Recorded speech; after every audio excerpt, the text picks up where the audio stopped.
This title is presented to you by Soundlibra.com. For more audiobooks like this, click the link in the description or visit our website at Soundlibra.com.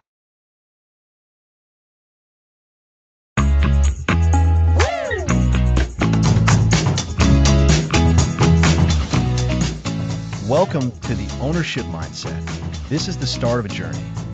And we're so excited to have you with us for this first episode.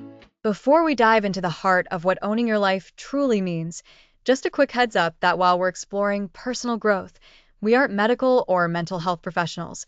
So please treat this as educational and consult a pro for specific advice. Absolutely. So, Lisa, have you ever found yourself in a situation, maybe something didn't go as planned, and your first instinct was to look around and see who or what was to blame? Oh, absolutely. It's such a common human reaction, isn't it? We often feel like we're reacting to things happening to us, rather than being in the driver's seat. Exactly. And that's precisely what we want to challenge with the concept of ownership. At its core, an ownership mindset is the powerful, proactive choice to take responsibility for ourselves, our actions, and our circumstances. It's about shifting from being a passenger in your own life to being the driver. So, it's not about accepting fault for things you didn't directly cause, but about recognizing your power to influence your response and your path forward. Precisely. Think about it this way. When something goes wrong, you have two fundamental paths you can take. You can see yourself as a victim, someone caught in the crosshairs of fate, circumstance, or other people's actions. Or you can choose to be an owner, someone who acknowledges what happened, but immediately pivots to, okay, this is the situation. What can I do about it? That distinction is huge. Being a victim often leads to feelings of powerlessness, frustration, and resignation. It's like saying, there's nothing I can do. And that's a really limiting place to be. An ownership mindset, on the other hand, breeds empowerment. It sparks curiosity and creativity. It prompts questions like, how can I learn from this? What choices do I have now? Or what's the best next step? It's not about pretending bad things don't happen. It's about acknowledging them and then owning your response. It sounds like a fundamental shift in perspective. Instead of focusing on the external cause of a problem, you focus on your internal power to address it. That's a beautiful way to put it, Lisa. It's that internal pivot that makes all the difference. We're talking about a radical responsibility. This means owning not just the good stuff that happens, but also the challenges, the mistakes, and the less than ideal situations. And I imagine that can feel a bit daunting at first.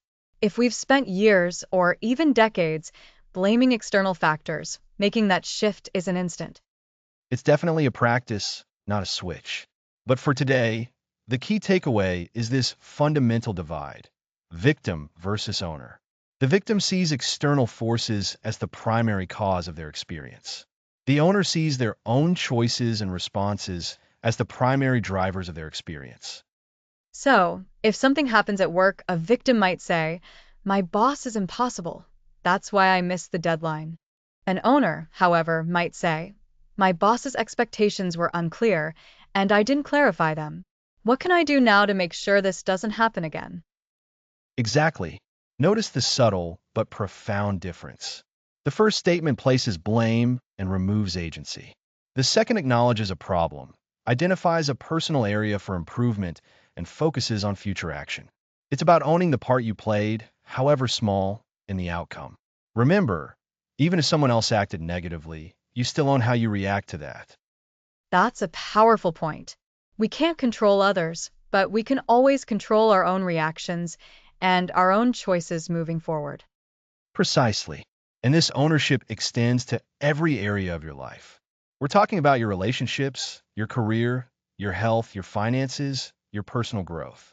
When you adopt an ownership mindset, you stop waiting for permission or for circumstances to align. You start creating your own momentum. It's like planting seeds versus waiting for rain. An owner plants the seeds, tends to them, and even if the rain is scarce, they're still actively involved in the growth. That's a fantastic analogy. And the beauty of this approach is that it's not about perfection. It's about progress. You will make mistakes. You will have moments where the victim mentality creeps back in. That's normal. The ownership mindset is about recognizing those moments, gently redirecting yourself, and choosing responsibility again. So, it's about a conscious, consistent effort to reclaim our power. Yes, and this is the revolution we're talking about. It's a revolution within yourself, a shift from passive reaction to active creation. It's the difference between life happening to you and you happening to life. This concept of ownership, then, is the bedrock of everything we'll explore in this series. It's the foundational principle from which all other aspects of taking charge of your life will grow. Absolutely.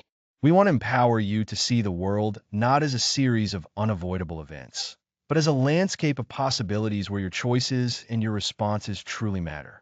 By choosing ownership, you choose agency. You choose growth. You choose to be the author of your own story. So, for this week, the challenge is to start noticing. When something doesn't go as planned, gently ask yourself, am I leaning towards blame, or am I looking for my part and my next best step? Excellent. It's a simple question, but incredibly powerful in shifting your perspective. We're not asking you to have all the answers right now, but to start asking the right questions. And the most important question is, what do I own here? This journey is about transforming how we see ourselves and our capabilities. It's about moving from a place of why me to what can I do? In that shift, that humble yet powerful embrace of responsibility is the true beginning of the ownership revolution. It's the key to unlocking your potential and creating a life that truly resonates with you. It's about building a life of purpose and resilience, one choice at a time. Exactly. We've laid the groundwork for this transformative approach. We've introduced the core idea, the profound difference between being a victim and choosing to be an owner of your life. Remember, it's about taking responsibility for your actions, your reactions, and your path forward. And it's not about blame, but about empowerment and recognizing your own influence. Indeed, this foundational concept will be the lens through which we examine every aspect of your life. So, how do we move from this foundational understanding to actually tackling the hurdles that keep us stuck? That's precisely what we'll tackle in the next episode. Sounds like a crucial next step on this ownership journey. It certainly is. Thanks for listening. Next episode, Deconstructing Blame, your first obstacle.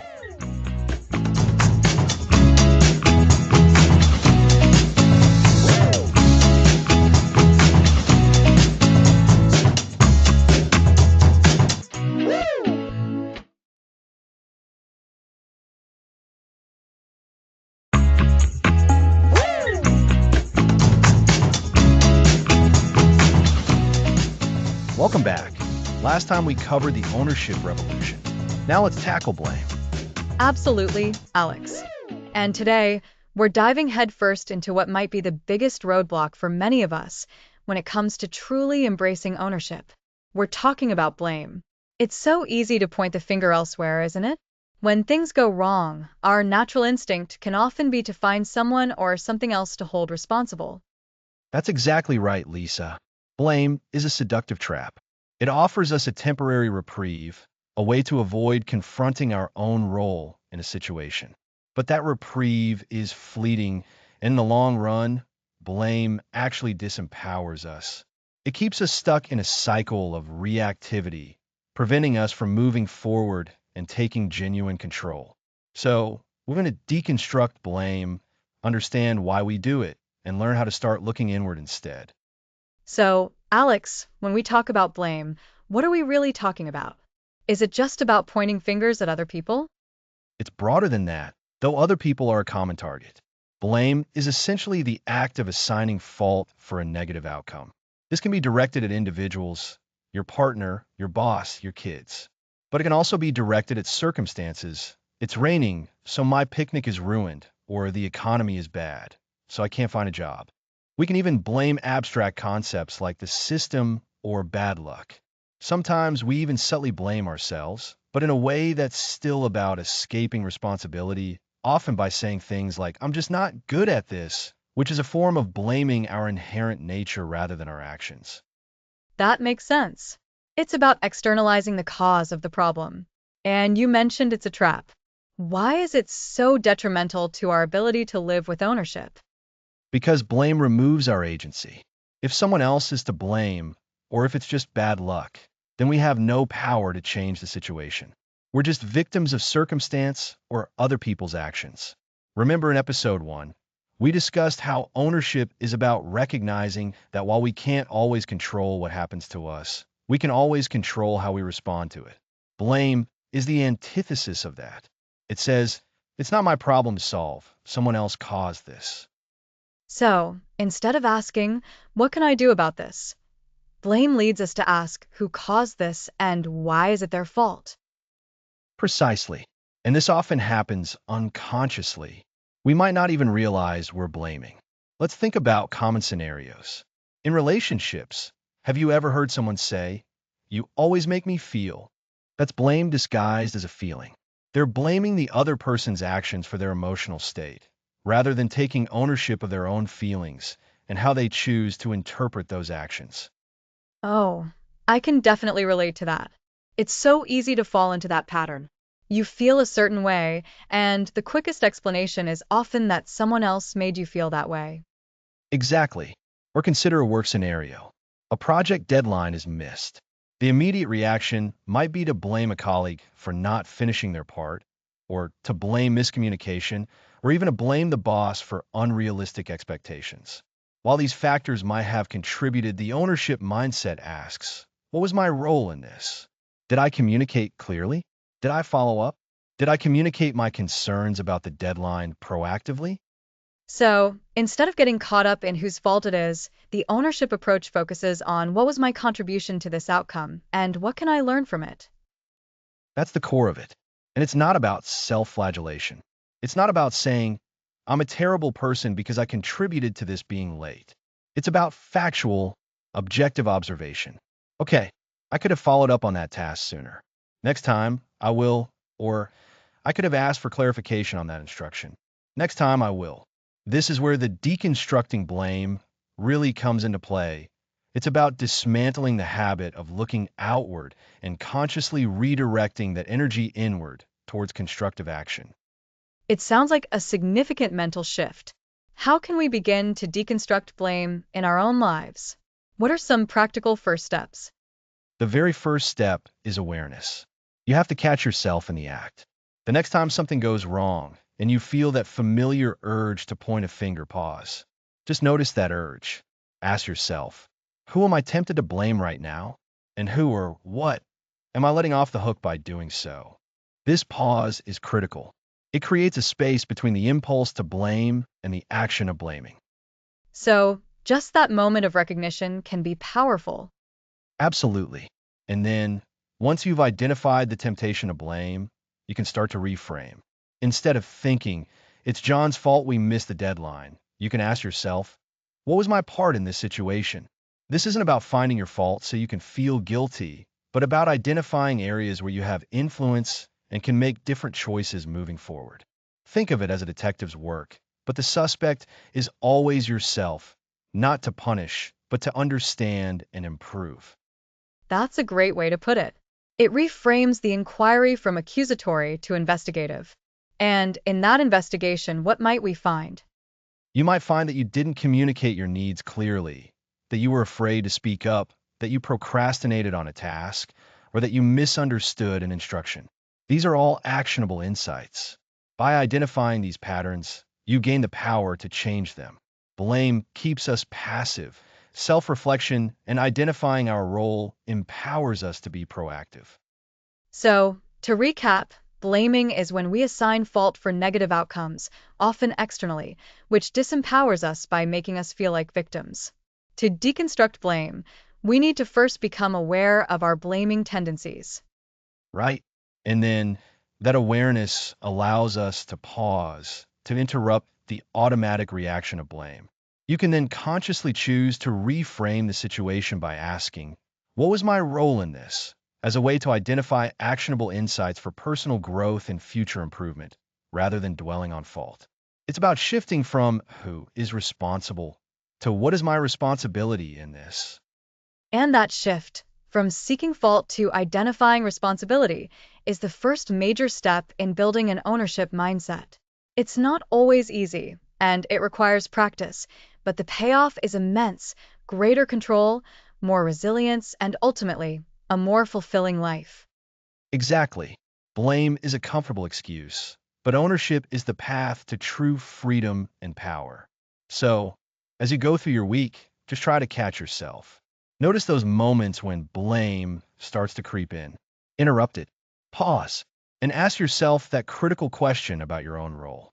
We'll build on this next time as we explore a powerful tool for taking ownership in our interactions: the I statement. I'm really looking forward to that, Alex. Thanks for breaking down blame for us so clearly today. My pleasure, Lisa. And thank you to our listeners for joining us. Remember, the journey to an ownership mindset is a continuous practice, and understanding and deconstructing blame is a monumental step. Next episode: the power of I statements, owning your reality.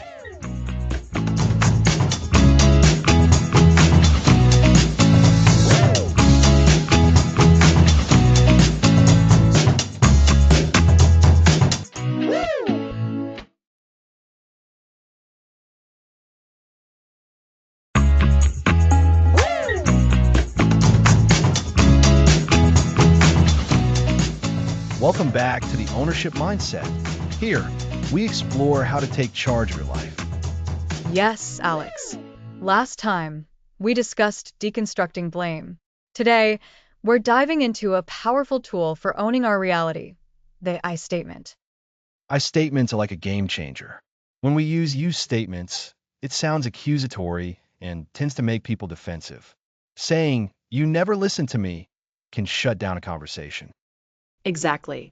But when we rephrase that to an I statement, like, "I feel unheard when we're discussing this," it instantly opens the door for a more constructive dialogue. It's about owning our experience and expressing it clearly. Precisely. The core of an I statement is focusing on your feelings and your experience. You're not saying the other person is wrong. You're simply stating how a situation impacts you. This keeps the focus on your reality and your ownership of that reality. So, a good I statement typically has a few key parts. It starts with "I feel" to signal you're sharing your emotional state. Then, you identify the specific behavior or situation causing that feeling. Finally, you can express what you need or would prefer to happen. A helpful structure is: "I feel emotion when specific behavior/situation because impact on you. What I need is desired change." That's a fantastic breakdown, Lisa. Let's try an example. Instead of saying, "You're always late and it's disrespectful," we could rephrase it using an I statement. Try this: "I feel worried and a bit disrespected when you arrive significantly late for our plans. It makes me feel like my time isn't valued. What I need is to know if you're going to be delayed so we can adjust our plans." That's a perfect illustration, Alex. Notice how that I statement doesn't accuse the other person of being disrespectful. It states that you feel disrespected by their lateness. This subtle, yet powerful, shift makes a massive difference. It's about owning your interpretation of their actions and communicating that clearly and constructively. And this technique isn't just for conflict situations. We can use I statements to express positive feelings too. Imagine saying, "I feel happy when you compliment my work because it makes me feel appreciated and motivated. What I'd love is for you to continue sharing that feedback when you notice something good." That's a great point. Reinforcing positive behaviors is just as important. When we actively use I statements to express appreciation, we're owning the positive impact others have on us and encouraging more of it. It's about consciously shaping our interactions by taking ownership of our emotional responses and expressions. This practice also helps us understand ourselves better. By having to articulate our feelings and the reasons behind them, we're doing a form of internal inventory. We're actively engaging with our own emotional landscape rather than letting it run on autopilot. It's like a mini therapy session we can have with ourselves. Often, we experience feelings but don't quite know why. Pushing ourselves to fill in the blanks in an I statement like, I feel frustrated because I'm worried about the deadline and I haven't allocated enough time for this task, forces us to confront the root cause. This is crucial for problem solving and for developing stronger self-awareness. And when we use as statements in conversations, we're not just communicating our feelings. We're also inviting collaboration and understanding. We're essentially saying, this is my experience, and I'm open to discussing it and finding a way forward. That invitation to collaborate is key. When you say, I feel overwhelmed by this project and I'm not sure how to prioritize, you're not just stating a problem. You're signaling a need for support or a different approach. This is where taking ownership of reality truly gets practical. You're not passively accepting a feeling of overwhelm. You're actively addressing it by communicating it. So, let's recap for our listeners. A statement start with I feel, describe the specific situation or behavior, explain the impact on you, and often state what you need. They brilliantly shift the focus from blame to your own experience, opening the door for clearer communication and deeper understanding. Exactly. The goal isn't to avoid responsibility, but to clearly and constructively express your unique experience. It's about owning your emotions, your thoughts, and your impact, without needing to assign fault to others. This is the foundation for building authentic connections and navigating challenges with a confident, taking charge attitude. It really feels like a logical step from understanding what not to do, like blaming, to learning what to do, actively communicating our needs and feelings. This is where the take charge aspect truly becomes practical. And as we continue this series, we'll see how this ownership mindset transforms not just our individual lives, but also our relationships, our careers, and even our broader impact on the world. The power of consistently using I statements is that it retrains your brain to focus on what you can control, your own reactions and expressions. It's definitely a practice, but the rewards are immense. Less conflict, more connection, and a deeper sense of personal agency. It's about taking your internal narrative and external interactions and saying, this is my experience, and I'm going to shape it. So, the challenge for you this week is to consciously practice using I statements in at least one situation. Notice how you feel before, during, and after. Pay attention to the other person's reaction. You might be surprised at the positive shift it creates. It's all about taking that ownership of our reality one statement at a time. Next episode, we'll explore the dynamic interplay between your inner critic, that voice that tells you you're not good enough, and your inner owner, the part of you that's ready to take charge. It's a fascinating conversation you won't want to miss.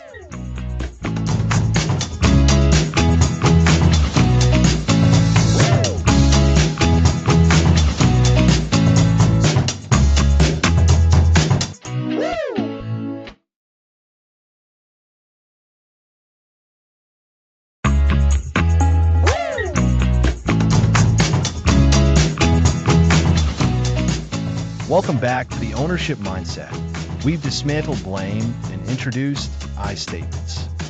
This is where things get personal. We all have that voice pointing out every mistake, and it's easy to think it's the truth. That's the inner critic. It whispers, you're not good enough, or you'll mess this up. It thrives on fear and doubt, a formidable foe to ownership. Remember, the critic condemns. It focuses on perceived flaws and past failures. So, what's the inner owner? Is it like a boss? In a way, your inner owner embodies responsibility and capability. It asks, what can I learn? Or how can I move forward? It acknowledges reality and seeks solutions. The owner learns from the past, but focuses on present actions and future possibilities. So the critic focuses on the negative past, and the owner on the present and future? Precisely. The critic is the prosecutor, the owner is the defense and judge. The critic condemns, the owner improves. The critic highlights imperfections, while the owner champions progress and opportunities for growth. That critic can feel protective, warning us to avoid failure. Often, yes. It's learned behavior, a protective mechanism that's usually inaccurate and counterproductive. It paralyzes us by magnifying potential negative outcomes. So, how do we manage it? First, recognize it. When you hear that judgmental voice, pause. Ask, is this helpful? Is this accurate? Or is it the critic? This act of observation begins to shift the power. So, acknowledging it disarms it? Yes, light shines on the shadow. Then, actively challenge the critic's narrative. This links to our self-talk discussions. We need to question the validity of these critical thoughts. How when it's so ingrained? It's a practice. Try reframing. If the critic says, you're an idiot for making that mistake, the owner says, I made a mistake. It's a learning opportunity. What can I do differently? This transforms a statement of failure into a pathway for improvement. So, change the language from condemnation to learning? Exactly. Try self-compassion. Would you speak to a friend that way? Your owner understands imperfection and growth. Treating yourself with kindness is crucial for nurturing this ownership mindset. That's a real eye-opener. It shows how unfair the inner critic is. It is. And remember, I statements, they strengthen your owner. Instead of you're disorganized, the owner says, I am working on improving my organizational skills and can try X. It shifts the focus and emphasizes personal agency.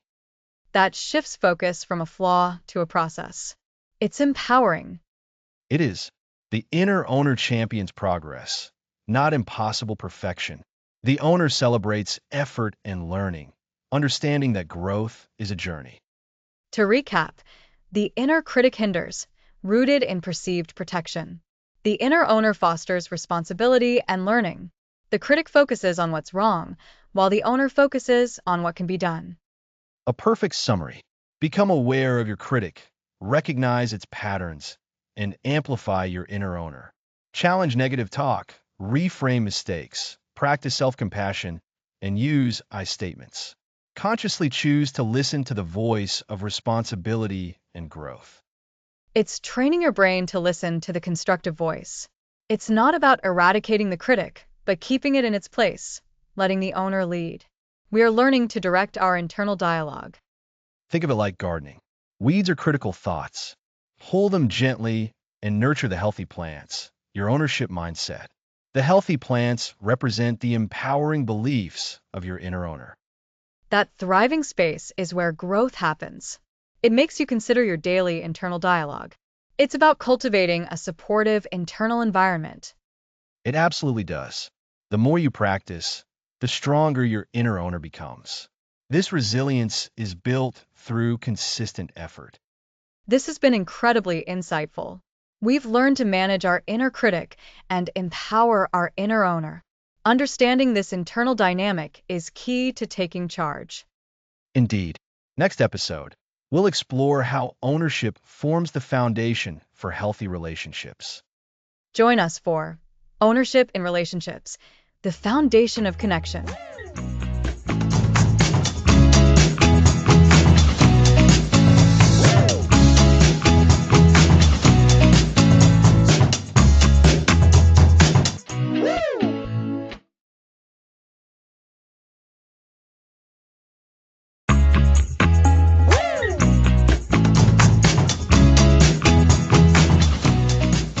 Welcome back to the Ownership Mindset. Today, we're focusing on ownership in relationships. Absolutely, Alex. Owning our part is key to transforming our lives, and that's especially true in how we connect with others. We've covered the ownership revolution, deconstructing blame, I statements, and your inner critic versus inner owner. Now we're applying that awareness outwards to our significant connections. Exactly. Our relationships are often the most rewarding, but also the most complex parts of our lives. Misunderstandings can arise easily. The ownership mindset helps us navigate these challenges from a place of responsibility and strength. So, what does ownership in relationships mean? It's not about owning people, right? It's about owning our contributions to the dynamics. It means taking responsibility for our actions, our words, our reactions, and our perceptions. We can't control others, but we absolutely can control our response. This is the core of building a strong foundation for connection. So, instead of "you made me angry," it's "when X happened, I felt angry." Precisely. You're decentering blame and recentering your experience and responsibility. This is a perfect application of I statements. For example, if a friend is late, instead of thinking, they don't respect my time, an ownership mindset prompts you to consider, how am I feeling about this? And what is my role in setting expectations or communicating my needs about punctuality? That shifts the focus from accusation to collaborative problem solving. It's like, okay, this is an issue, and I'm going to own my part in how I'm experiencing it so we can address it together. You've got it. This also applies to active listening. Ownership means truly listening to understand, not just to respond. It means taking responsibility for ensuring you're hearing what the other person is saying instead of formulating your counterargument while they're talking. When we truly listen, we create space for empathy, which is the bedrock of deep connection. Empathy is so powerful. When I feel truly heard and understood, I'm much more likely to be open and responsive myself. It creates a positive feedback loop. Conversely, when we fail to take ownership, blame creeps in. We see the other person as the sole source of the problem. This leads to defensiveness, resentment, and a breakdown in communication. Think about a recurring argument. If you both approach it from an ownership perspective, focusing on your own contributions, you're more likely to find a resolution. So, rather than rehashing who started it, you're both asking, what's my piece in this? How did I contribute to this tension? And how can I take responsibility for that to move forward? That's the essential question. It requires courage to admit we played a role, but the rewards are immense. Taking ownership fosters trust. It shows you value the relationship more than being right. It builds resilience because you know you can own your part and work through challenges. It sounds like it's about shifting from victimhood to empowerment within the relationship. That's a fantastic way to put it. Victimhood keeps us stuck pointing fingers. Empowerment, fueled by ownership, allows us to take agency, choose our response, and shape the quality of our connections. This applies to all relationships. Let's break this down. What are some tangible ways people can start practicing ownership in their relationships right now? First, practice mindful communication. Be aware of your tone, your body language, and your words. Owning your communication means expressing yourself clearly and respectfully, even when upset. Are you contributing to understanding or adding to confusion? So, it's about being intentional with how you deliver your message. Precisely. Second, commit to taking responsibility for your emotions. Instead of saying, you make me so stressed, try, I'm feeling stressed, and I notice that when we have these discussions, my stress levels tend to rise. What can we do to approach this topic more calmly? You're owning the feeling and inviting collaboration. That's a subtle but huge shift. You acknowledge the emotion is yours and then open the door for a joint effort. Exactly. Third, see conflict as an opportunity for growth. When disagreements arise, view them as chances to deepen understanding. Ask yourself, what can I learn from this disagreement? What is this conflict revealing about my needs or their needs that we haven't been addressing? This requires owning the learning process. So, instead of dreading conflict, you can see it as a valuable feedback mechanism. In a healthy, ownership-driven relationship, absolutely. It becomes a tool for strengthening the bond. Another key aspect is owning your actions and commitments. If you say you're going to do something, do it. If you make a mistake, apologize sincerely and own it. This builds reliability and shows you respect the other person and the relationship. That ties back to building trust. Reliability is a cornerstone of trust. It is. And finally, take ownership of your own happiness and well-being. This doesn't mean you don't rely on loved ones. It means recognizing that your inner state is largely influenced by your mindset and choices, not solely by external circumstances or other people's actions. When you own your happiness, you bring a more positive, less demanding energy into your relationships. You're not looking for others to complete you. That's a profound point. When we're seeking our own fulfillment first, we're able to give to others more freely, and less out of need.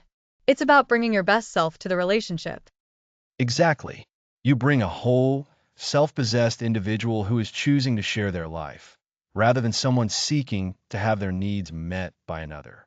Remember the inner critic? The ownership mindset helps turn that critic into a constructive advisor for your relationships. Instead of "you always mess up," it becomes "how can I show up better in this moment?" So, to summarize, ownership in relationships is about taking responsibility for our contributions, our communication, our emotions, our actions, and our own well being. It's about actively listening, fostering empathy, seeing conflict as an opportunity, and being reliable. All these actions build trust and deepen connection. That's a perfect encapsulation. By embracing ownership, we transform our relationships from potential sources of drama into powerful arenas for mutual respect, understanding, and profound connection. It truly is the foundation of healthy, lasting bonds. It's especially potent in the delicate dance of human connection. It feels like applying ownership in relationships is a direct pathway to creating the kind of deep, meaningful connections we all crave. Absolutely. It requires practice, patience, and a willingness to be vulnerable. But the result is relationships that are more resilient, more authentic, and far more fulfilling. Next episode, we'll be applying the ownership mindset to parenting.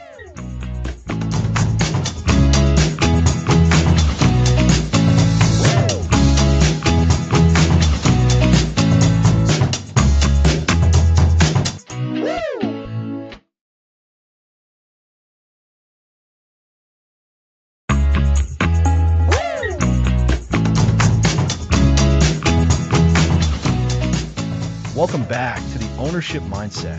We explored how owning our relationships builds deeper connection. Today, we focus on parenting and raising resilient humans. Many parents feel responsible for their children's actions, but trying to protect them can disempower them. This episode is about shifting from control to empowerment through ownership. Think about a spilled glass of milk. Instead of frustration, what if we saw it as an opportunity for the child to learn responsibility? So, instead of just saying you spilled it again and cleaning it up, we encourage the child to be part of the solution? Precisely.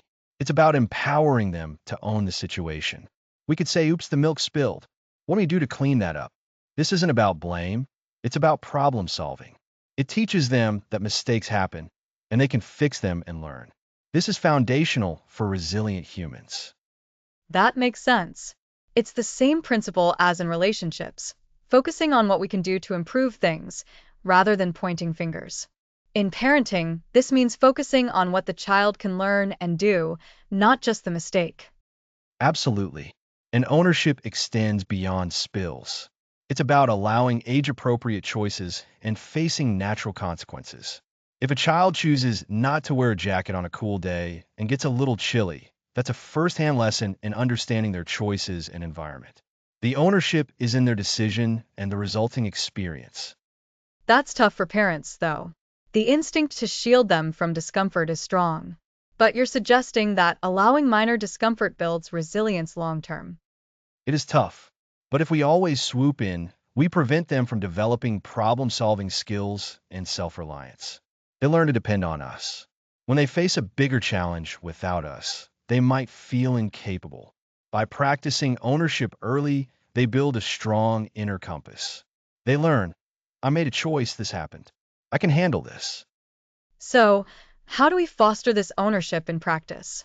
It seems to start with our own mindset as parents, shifting from controllers to guides. Exactly. It begins with us owning our reactions. If a child struggles with homework, our first response might be to jump in or micromanage. But an ownership-minded parent might say, "I see you're finding this tricky. What strategies have we tried? What do you think might help now?" That invites them to think critically and take ownership of their learning process, empowering them to be their own problem solvers. Yes, and it helps them develop emotional intelligence. When they can express frustration about homework, and we acknowledge those feelings without immediately solving it, they learn their emotions are valid and they can navigate them while still finding a solution. They're owning their feelings and their approach. This connects back to owning our reality. In parenting, it's like teaching them I feel frustrated because, or I need help with this part. That's a brilliant connection, Lisa. It builds on deconstructing blame. We're not blaming the child for struggling. We're acknowledging the struggle and empowering them to tackle it. The focus shifts from you are failing to how can you succeed? It's also about fostering independence, allowing children to carry out tasks themselves, even if it takes longer or isn't perfect. Think about getting dressed or packing their school bag. Absolutely. It might be chaotic at first, but each attempt is practicing ownership. They learn, I can do this. This is my responsibility. The more they do it, the more competent and confident they become, building self-efficacy. And when they forget something or don't button their shirt perfectly, that's another ownership opportunity. Instead of shame, we offer guidance. Okay, next time we pack the bag, let's double check for lunchbox. It's a gentle reminder and collaborative learning. This approach helps children develop a healthier relationship with failure. They learn it's not the end, but a part of learning and growth. It's information. By taking ownership of mistakes, they're positioned to learn and try again. This builds resilience. Children constantly protected from failure can develop a deep fear of it. That fear can hold them back from trying new things, taking risks, or pursuing passions. An ownership mindset means they see challenges as opportunities, not obstacles. Exactly. So what about boundaries and rules? It's not about being permissive. Ownership means clearly communicating expectations and allowing children to own their choices within those boundaries.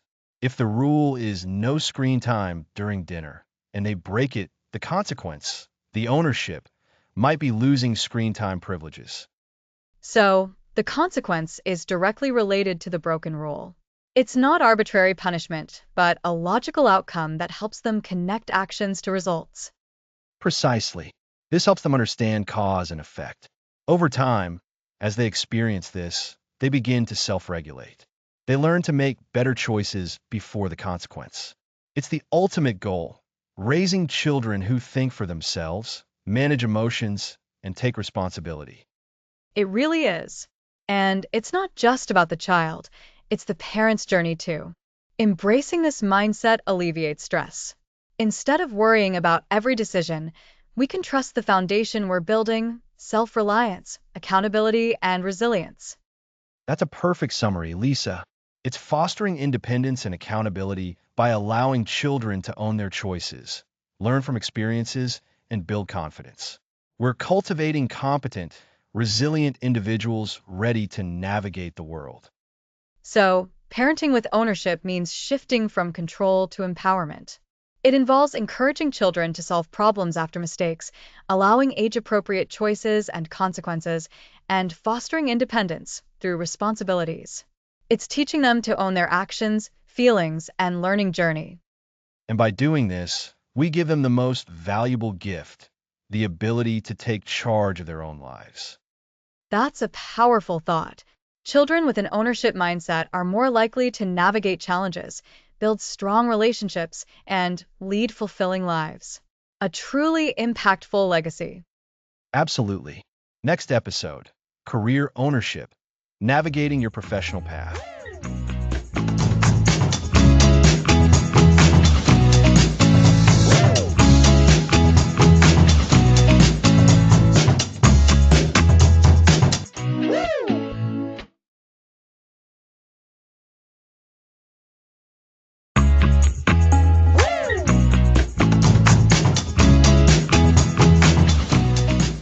Welcome back to the ownership mindset. Last time, we discussed parenting with ownership. Now, let's tackle careers. Our careers, right?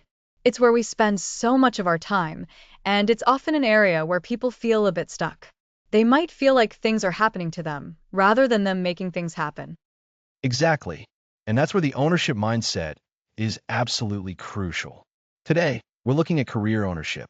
It's about understanding that even when circumstances are challenging, you have the power and responsibility to shape your professional path. Embracing ownership can unlock growth, leadership, and ultimately, greater job satisfaction. So, Alex, when we talk about career ownership, what does that really mean in practice? It sounds powerful, but also maybe a little daunting. It can feel that way at first, but think of it like owning a home. You don't just live there. You maintain it, you improve it, you make decisions about how it looks and functions. Career ownership is similar. It means taking active responsibility for your professional development, your performance, and your overall career trajectory.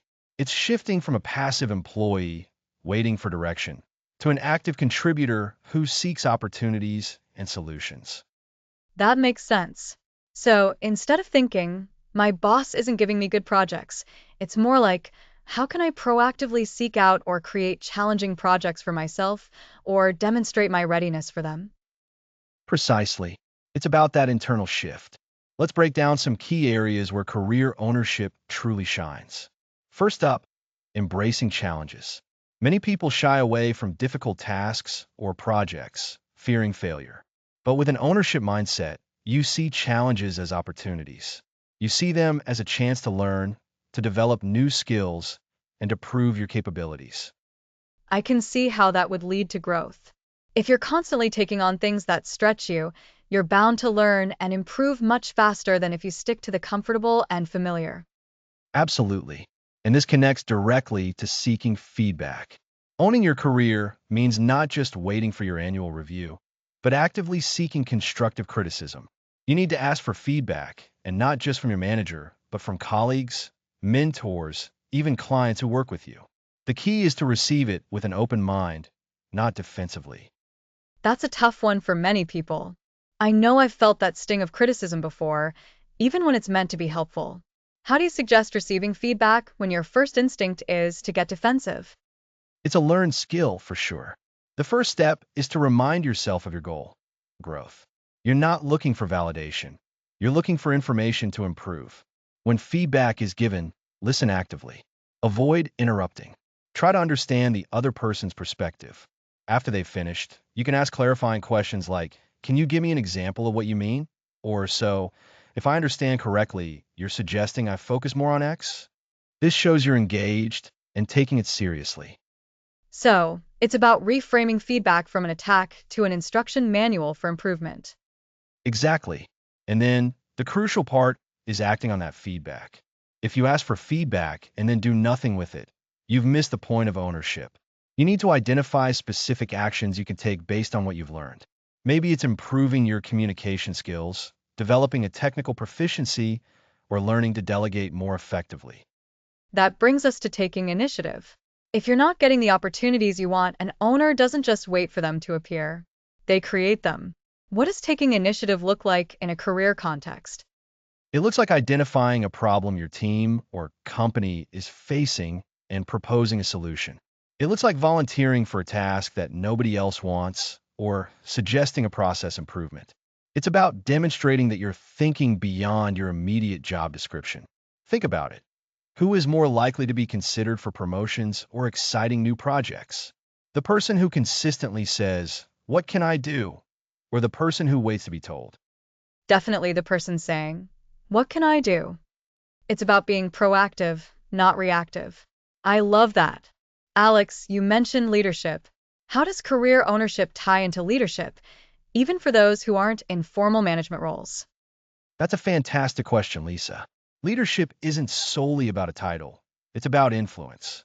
When you embody career ownership, you naturally project confidence, competence, and a problem-solving attitude.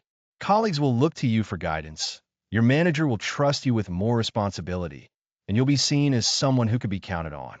This doesn't require a formal title. It comes from your actions and your commitment to excellence. You lead by example. So, by owning your own professional journey, you're inherently demonstrating leadership qualities that can benefit everyone around you. Precisely. And this extends to navigating difficult conversations. Whether it's asking for a raise, discussing a workload issue, or resolving a conflict with a colleague, ownership means approaching these conversations with respect, clarity, and a focus on solutions rather than blame. You might say, "I've been doing X, and I'd like to discuss my compensation," instead of waiting for your boss to notice your value and offer a raise. That requires a lot of self-advocacy. It's easy to feel uncomfortable asking for what you want or need. It absolutely does. And that's where building your confidence through taking ownership in smaller ways comes into play. Every time you tackle a challenge, seek feedback, or take initiative, you're building that self-assurance. You're proving to yourself that you can navigate your career successfully. Remember what we discussed in earlier episodes about silencing the inner critic? This is where that skill becomes incredibly valuable. Your inner owner says, I can handle this, while the inner critic might whisper, what if you fail? You choose to listen to your inner owner. So, to recap the main points for our listeners, career ownership means taking active responsibility for your professional path. This involves embracing challenges, actively seeking and acting upon feedback, taking initiative, and developing your leadership qualities by example. It also means approaching difficult conversations with confidence and a focus on solutions. That's a perfect summary, Lisa. It's about viewing your career as a garden you cultivate, rather than a battlefield you're forced to endure. You plant the seeds, you water them, you weed out the problems, and you harvest the results. It requires effort, yes, but the rewards, growth, satisfaction, and control are immense. Taking charge of your professional life can really transform how you feel about going to work each day. It's about creating that sense of purpose and accomplishment that comes from knowing you're actively building the career you want. Absolutely. And the skills you develop through career ownership, problem solving, communication, proactivity, they often spill over into other areas of your life, strengthening your overall ownership mindset. It's a powerful cycle. It truly is. So, listeners, think about your own careers.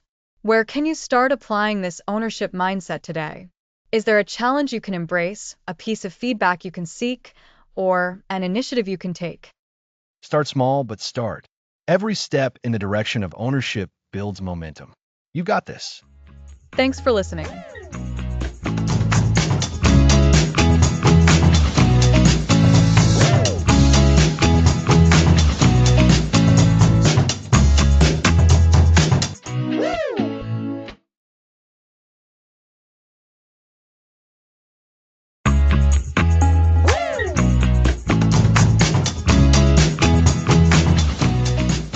Welcome back to the ownership mindset, how taking charge changes everything.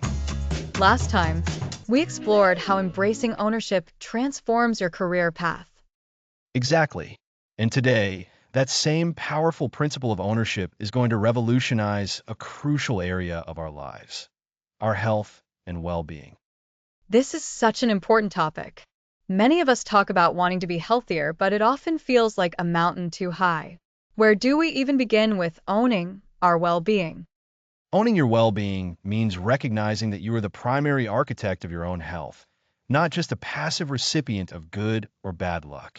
It's about proactively engaging with your physical and mental health.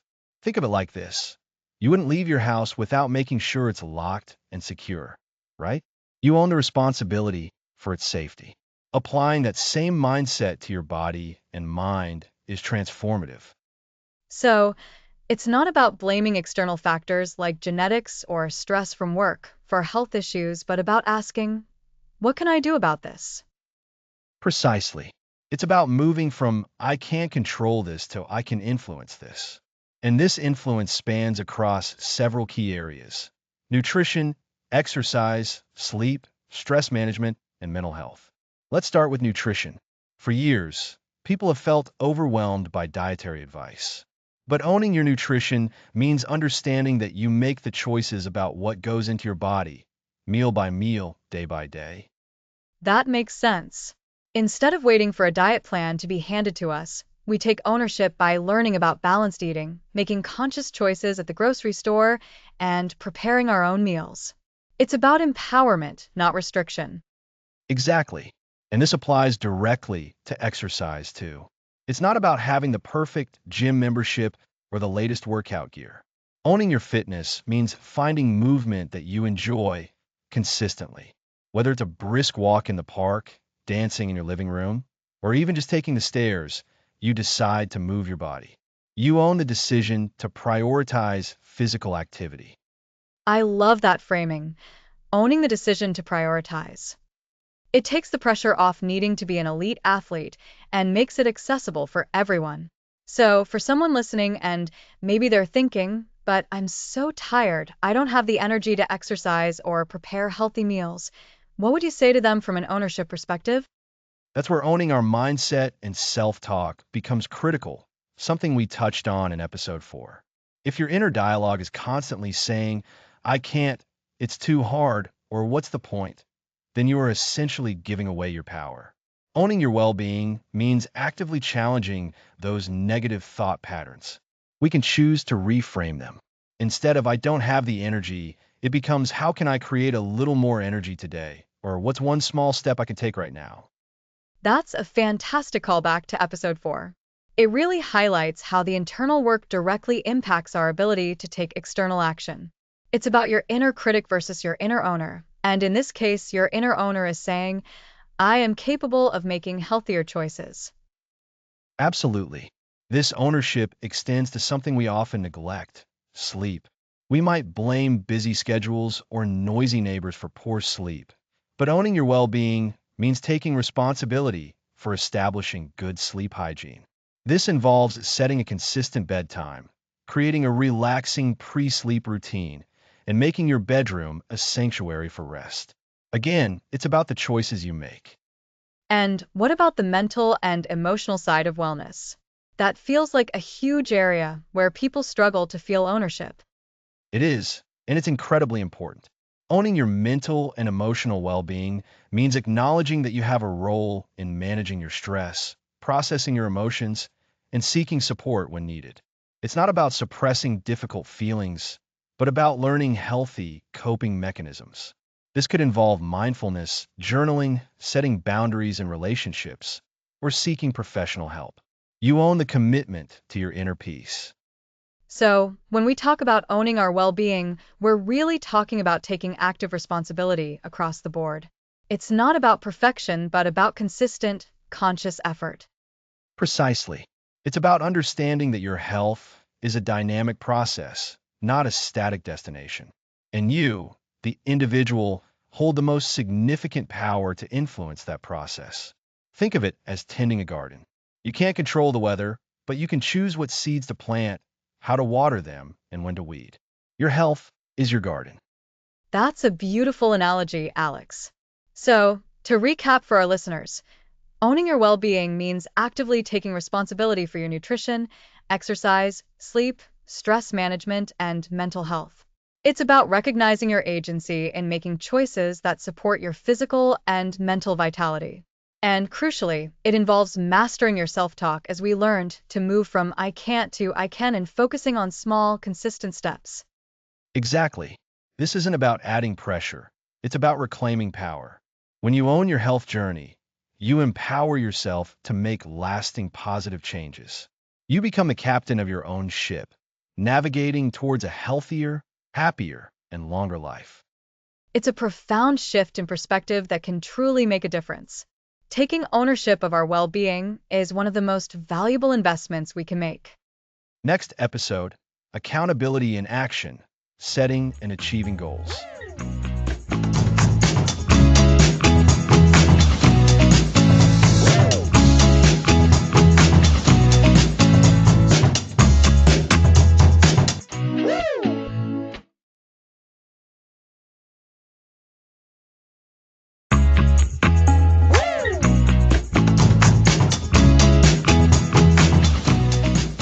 Welcome back to the Ownership Mindset. We're on episode 9, applying ownership to setting and achieving goals. Last time, we own our well-being. Now, we'll apply that to tangible results through accountability. Accountability in action. It sounds like the practical side of owning our lives. Taking the principles of I statements and deconstructing blame and using them to actually do things. Exactly. It's moving from intention to execution. We'll guide you on setting meaningful goals, breaking them down, and holding yourself accountable for progress. Setting goals can feel overwhelming. So, where do we start with goals that feel empowering, not intimidating? Start by setting goals that are smart. Think of it as a clear destination with a map. Instead of get fit, aim for run a 5K race in under 30 minutes within 6 months. Okay, so that's specific. What about the other letters? Measurable, achievable, relevant, and time-bound. Measurable means you can track progress. Achievable means goals stretch you but are within reach given your resources. Realistic ambition is key. Relevant means the goal truly matters to you, aligning with your values. And time-bound is setting a deadline to create urgency. So, specific, measurable, achievable, relevant, and time-bound.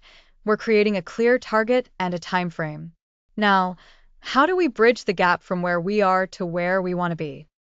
Break down larger goals into smaller, actionable steps. Imagine climbing a mountain. You take one step at a time. Each step is a smaller, achievable action. So, for the 5K goal, steps might be Week 1, walk/run for 15 minutes 3 times. It's a mini roadmap for each phase. Precisely. These are your building blocks. Each small win provides accomplishment, fueling motivation, a powerful feedback loop. You're actively creating results. This combats feeling stuck. Focusing on the immediate step makes the overall goal less daunting. But how do we stay on track with life's distractions? That's the heart of accountability. Create systems and habits. Schedule your actions like appointments. Treat them as non-negotiable. Scheduling makes it real.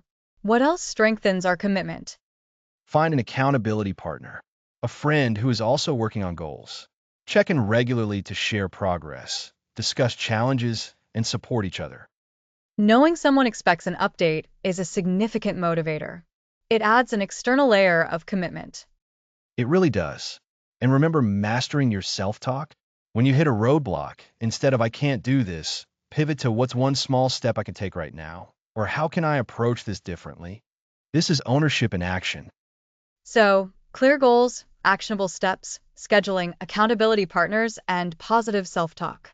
What happens when we miss a deadline or a step? Embrace setbacks as learning opportunities, not failures. Acknowledge what happened, analyze why, without judgment, and adjust your plan. It's about adaptation. So, if I missed a workout, I'd ask, why? Was I tired? Did something come up? Then, how can I ensure I don't miss the next one? Precisely. Deconstruct the situation, identify where blame might have been assigned externally, and take ownership of your role. This allows you to course correct. Visualize success regularly, too. Visualizing success makes the effort feel more worthwhile. It gives your brain a preview of what's possible. Exactly. And celebrate your milestones. Acknowledge your progress. Treat yourself. This positive reinforcement makes the process enjoyable and reinforces commitment. So, to recap, we set clear, smart goals. Break them into small actions. Schedule these actions and use accountability partners. Employ positive self-talk. View setbacks as learning and celebrate progress. That's a fantastic summary, Lisa. This translates the ownership mindset into a powerful driver of achievement. By actively setting goals, breaking them down, and holding yourself accountable, you're truly taking charge of your life trajectory. This is accountability in action, creating tangible results. It feels like this episode is a cornerstone for putting everything else into practice. Thank you, Alex. My pleasure. Next episode, we'll delve into mastering your self-talk as your most potent ownership tool.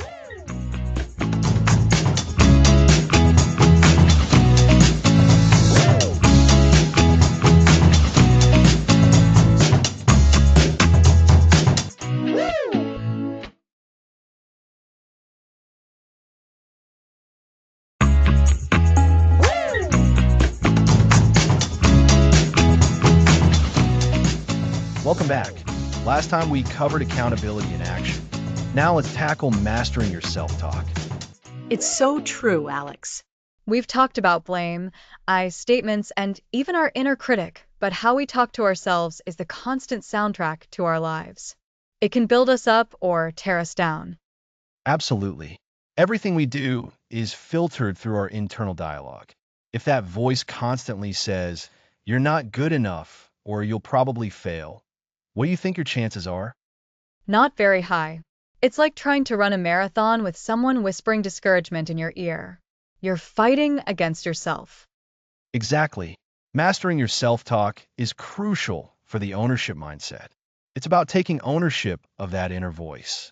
Remember episode 4, where we discussed your inner critic. This is the next level, where we transform that critic into a supportive ally. So, how do we do that? Those negative thoughts feel so automatic, so ingrained. They feel that way, but they're habits. The first step is awareness. Become a detective of your own thoughts. What are you saying to yourself? When do these thoughts arise? What triggers them? So, just noticing. Like, okay, I just thought, I'm so stupid for making that mistake. Noticing it without judgment. Precisely. Observe your thoughts without immediately believing or reacting. Imagine them as clouds passing by. You see them, you acknowledge them, but you don't have to get on the cloud. That's a great image. So, after observing, what's next? Do we just tell the negative cloud to go away? Not quite. We want to replace it with something more constructive. This is where we actively shape a more empowering internal narrative. One powerful technique is reframing. When you catch a negative thought, ask yourself, is this thought absolutely true? Is there another way to look at this situation? Let's try an example. If I think, I botched that presentation, everyone probably thinks I'm incompetent. How would I reframe that? You could ask yourself, did everyone think that? Was it the entire presentation that was a disaster, or were there parts that went well? You might reframe it to something like, that presentation had some challenging moments, and I can identify areas for improvement. However, also deliver the key points, and I learned a lot about public speaking from the experience. Ah, I see. It shifts from a global, damning judgment to a specific, actionable observation. It's much less crushing. Exactly. It's about acknowledging reality, but through the lens of ownership and growth, not defeat. This is where I statements become super powerful again, not just in dialogue with others, but with yourself. Instead of "this is impossible," it becomes "I can find a way to tackle this," or "I am learning to manage this." So, we're not trying to force ourselves to think happy thoughts all the time, which can feel inauthentic. We're just changing the quality of our internal conversation from self-defeating to self-championing. That's a perfect way to put it, Lisa. We are consciously choosing to be our own biggest cheerleader. This process of reframing and using I statements is like training a muscle. The more you do it, the stronger it becomes, and the more natural it feels. What about the persistent, nagging thoughts? The ones that seem to sneak back in no matter what? Those are the ones to really pay attention to. Often, they point to underlying beliefs about ourselves. If you consistently think, "I'm not creative," ask yourself why you believe that. Was there a specific experience that planted that seed? Once you identify the root, you can begin to challenge that belief at its source. So, it's not just about changing the surface level thought, but understanding the deeper narrative that supports it. Precisely. And this is where affirmations come in. But not just generic, feel-good phrases. We want affirmations that are specific, believable, and aligned with the ownership mindset. For example, instead of "I am rich," which might feel untrue, an affirmation could be, "I am taking consistent steps to improve my financial well-being and making wise decisions with my money." That's a much more actionable and owning your progress kind of affirmation. It speaks to the journey, not just a destination. Right? And consistency is key. You can write these affirmations down, repeat them to yourself daily, perhaps first thing in the morning or before you go to bed. It's about reprogramming your subconscious mind with empowering messages. We need to make our self-talk the engine of our ownership, not the anchor holding us back. It's almost like we're actively curating our internal environment. We wouldn't let someone constantly insult us, so why do we let ourselves do it? That's a profound question, Lisa. And the answer is often because we haven't realized we can control it. We've let those negative patterns become so normal that we don't even question them. But with ownership, we question everything, especially our own internal programming. So, to recap for our listeners, mastering self-talk starts with awareness, becoming a detective of your thoughts. Then, we actively reframe negative statements, shifting the perspective from criticism to growth. We use I statements to reinforce personal agency, and for persistent thoughts, we dig deeper to challenge underlying beliefs. Finally, consistent, well-crafted affirmations help reprogram our minds. All of this is about ensuring our internal dialogue actively supports our journey of taking charge. Exactly. Your self-talk is the most consistent companion you will ever have. Make sure it's a voice that uplifts you, challenges you constructively, and empowers you to live a life of true ownership. It truly feels like the ultimate form of self-care and self-mastery. It absolutely is. And as we move into our final episodes, you'll see how this mastery of self-talk integrates with everything we've discussed. Next episode, we're going to tackle how to navigate those inevitable bumps in the road, overcoming setbacks with this powerful ownership mindset.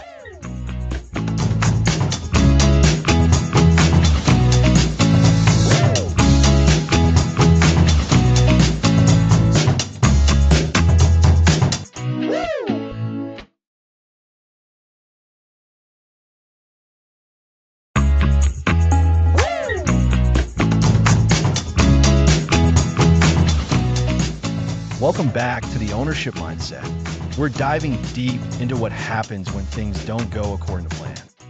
Oh, the dreaded setbacks. It feels like just when you're making progress, something unexpected throws a wrench in the works. But I'm eager to hear how the ownership mindset helps us navigate those bumps. It's truly one of its most powerful applications. Remember in episode 9, we talked about setting and achieving goals? We emphasized the importance of accountability in that process. Well, overcoming setbacks is where that accountability truly shines. Setbacks aren't roadblocks. They're opportunities to practice ownership in real time.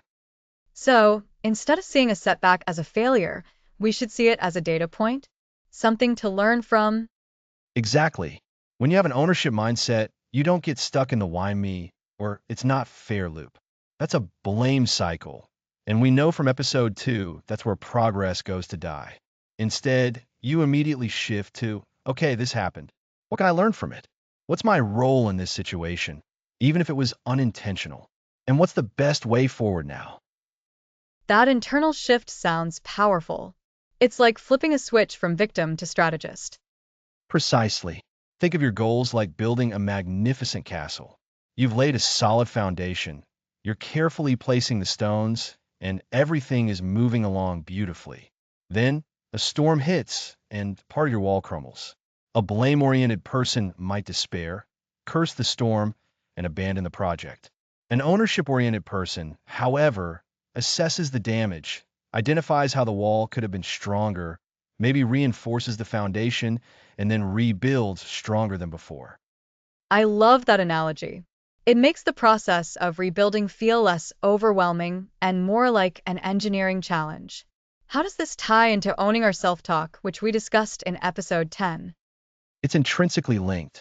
Our self-talk is the engine of our response to setbacks.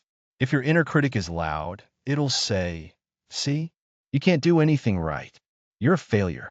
But if you've cultivated ownership, your inner dialogue becomes more like, all right, that didn't work out as planned. What did I learn from that experience? What adjustments can I make to the plan? What small step can I take right now to get back on track?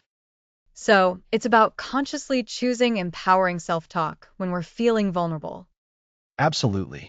It's about recognizing that setbacks are inevitable, but how we respond is entirely within our control. This doesn't mean we ignore the difficulty or the disappointment. Those feelings are valid, but we don't let them paralyze us. Ownership means acknowledging the feelings, processing them, and then directing our energy toward solutions and forward movement. Can you give us an example of how you might apply this in a real-life scenario? Perhaps a career setback? Certainly. Let's say you've been working toward the promotion, you've put in the hours, you've excelled in your projects, and you believe you're ready. Then, The promotion is given to someone else. Your initial reaction might be disappointment, maybe even anger. That's natural, but with an ownership mindset, you wouldn't just stew in that. You'd ask yourself, what feedback did I receive, if any? Was there something specific about my presentation or my qualifications that didn't align with what they were looking for this time? How can I use this information to be even better prepared for the next opportunity? And you wouldn't necessarily blame the person who got the promotion, or your boss, or the company. Indeed, blaming keeps you stuck. Ownership propels you forward. You might have a conversation with your manager to gain clarification, to understand their perspective. You're seeking information to grow, not to find fault. You're owning your career development. You're taking responsibility for what you can influence, which is your own learning and growth. This is about building resilience. Resilience. That's a key word, isn't it? It's that ability to bounce back, but not just to where you were, but often to a stronger position. Precisely. And how do we build that resilience? By consistently practicing ownership. Every time you face a challenge, be it a personal relationship issue, a health goal that's proving difficult, or a creative project that's stalled, and you choose to approach it with an ownership mindset, you're strengthening your resilience muscle. You're proving to yourself, time and again, that you are capable of navigating difficulties. It's like a feedback loop, but a positive one this time. The more you own your responses to setbacks, the more resilient you become, and the better equipped you are to handle future challenges. Exactly. And remember those goals we set in episode 9? Setbacks are inevitable on the path to any significant goal. If you haven't accounted for the possibility of bumps in the road, you're setting yourself up for disappointment. Owning the process means acknowledging that there will be challenges and that your plan may need to adapt. True ownership isn't about a perfect, smooth journey. It's about your unwavering commitment to the destination and your ability to gracefully navigate the terrain. So, when we face a setback, the ownership steps are: acknowledge the situation and your feelings, avoid blame, ask what you can learn, identify your role, and then determine the best next step forward. That's a fantastic summary, Lisa. Acknowledge, learn, adjust, and move forward. It's a continuous cycle. It's not about never failing, but about never allowing a failure to define you. It's about empowering yourself with the knowledge that you have the capacity to learn, adapt, and persevere. It sounds like owning our setbacks is not just about overcoming them, but about becoming a stronger, more capable version of ourselves in the process. That's the profound beauty of the ownership mindset. It transforms adversity into an engine for growth. It's about recognizing that our response to challenges is far more important than the challenges themselves. So, the next time life throws you a curveball, remember the power you hold. The power to own your reaction, to learn from the experience, and to emerge even stronger on the other side. Powerful indeed. It really reframes how we look at those tough moments. Next episode, we'll explore the far-reaching impact of this mindset, looking at how owning your life creates a positive ripple effect on everyone and everything around you.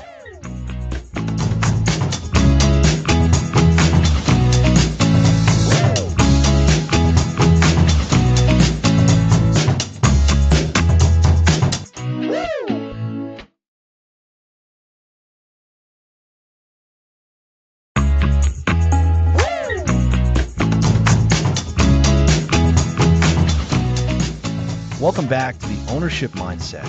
Let's dive into the profound ripple effect of taking charge of your life. We've spent this series building the skills to own our experiences. Now, how does that personal transformation expand outwards to affect others and the world around us? When you truly own your reactions, your choices, and your contributions, you transform into a different kind of person. This naturally influences those around you. Accountable actions build trust, which is the absolute bedrock of any strong connection, whether it's personal or professional. Absolutely. Seeing someone handle a difficult situation with grace and responsibility instead of pointing fingers makes you pause and consider your own approach. That's the very first wave of the ripple effect, influencing your immediate circle, your family, and close friends. Precisely. In relationships, this ownership shifts conflict away from blame and towards genuine understanding. This fosters empathy and leads to much deeper, more resilient connections within families. And that directly impacts parenting. When parents consistently model ownership, admitting mistakes, taking responsibility for their actions, they raise resilient children. These children learn that it's okay to be imperfect, but it's crucial to own your part in any situation. This ownership mindset also shapes our professional paths. Owning your career means being proactive, taking initiative, and viewing challenges as opportunities to learn, not as insurmountable obstacles. Your colleagues, your supervisors, everyone notices this kind of reliability and willingness to grow. And your commitment can genuinely elevate the entire team's morale and performance, sometimes encouraging others to step up and take more ownership themselves. It's like a positive contagion spreading through the workplace. A positive contagion. I love that. This concept extends to our health and wellness journeys too. Owning your well-being means making informed choices daily and sticking to your commitments, even when it's tough. This dedication and self-care can inspire those around you to prioritize their own health and make better choices. It really highlights how we can inspire people closest to us simply by living with intention and accountability. It's not about striving for unattainable perfection, but about embracing consistent responsibility. And this outward influence extends far beyond our immediate circle. Consistently practicing ownership in our daily lives contributes to a more accountable and trustworthy society as a whole. Imagine communities where people are naturally inclined to find solutions and collaborate rather than get stuck in disputes. That sounds like a much happier and more functional place to live. This idea of owning our impact means we consciously consider the consequences of our actions on others and even on the environment. This leads to more mindful choices and a greater sense of civic responsibility. When we consider the large-scale challenges facing the world today, the ownership mindset offers a powerful framework for contributing positively. By owning our individual behaviors, our consumption patterns, and our engagement with the world, we become agents of positive change, however small our actions may seem. So, it's a beautiful progression, personal growth leading to collective progress. Your commitment to personal ownership sends out waves of positive change, building stronger families, more effective workplaces, more connected communities, and ultimately, a more responsible and resilient world. We've learned to deconstruct blame, use our statements effectively, and manage our often harsh inner critic. We've applied these powerful tools to our relationships, our parenting, our careers, and our health. At its core, ownership is about genuine empowerment. It's a fundamental shift from feeling like a victim of circumstances to becoming the true architect of your life. And by doing so, you build in a way that strengthens the very foundations of the lives and communities around you. The ripple effect begins with you, right here, right now. Your commitment to living with ownership sends out waves of positive change, building a legacy of accountability and contributing to a more resilient and empowered world for everyone. To briefly recap our journey together, embracing the ownership mindset significantly improves your relationships, enhances your parenting, clarifies your career path, and bolsters your personal well-being. Furthermore, it contributes to more accountable communities and fosters a more responsible global outlook. The power of personal ownership truly has a profound and far-reaching ripple effect. This has been episode 12, The Ripple Effect.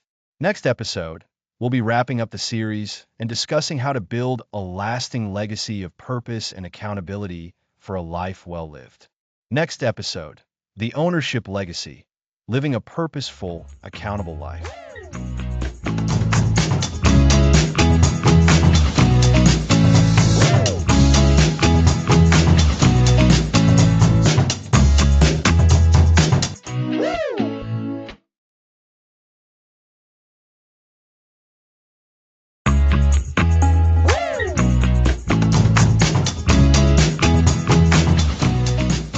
Welcome back to the Ownership Mindset.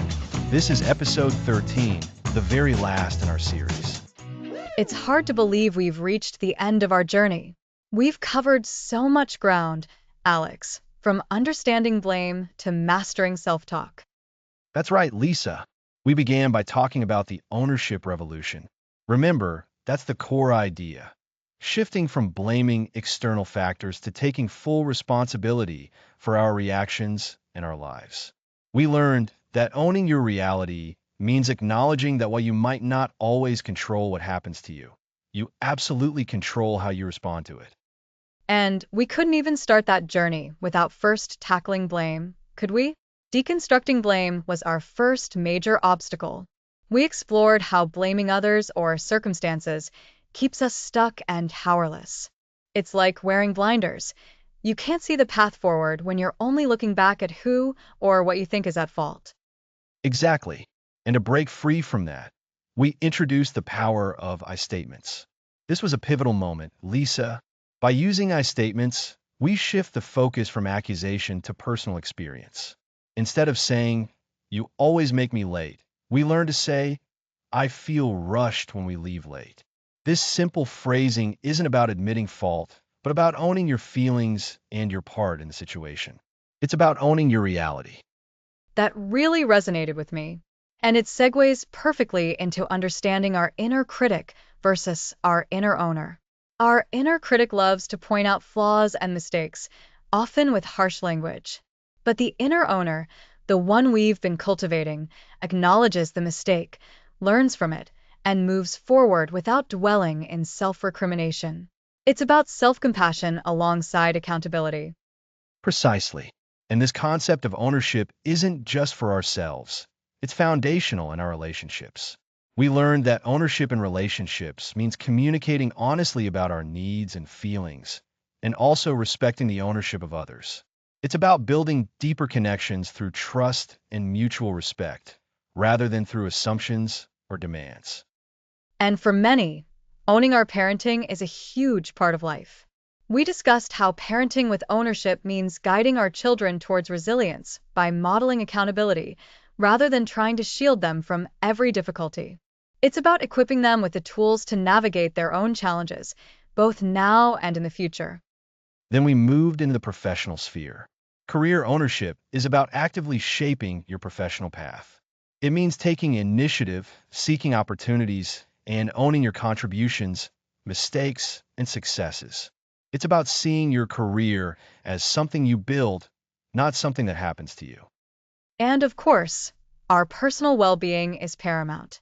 Health and wellness ownership means taking proactive steps for our physical and mental health. It's about making conscious choices, understanding our bodies and minds, and taking responsibility for our self-care rather than waiting for problems to arise. Mastering our self-talk was another crucial element. We called it the engine of ownership. What we say to ourselves internally profoundly impacts our actions and our perception of reality. By consciously choosing positive, empowering self-talk, we fuel our journey toward accountability and purpose. Remember, the words we use internally shape our external world.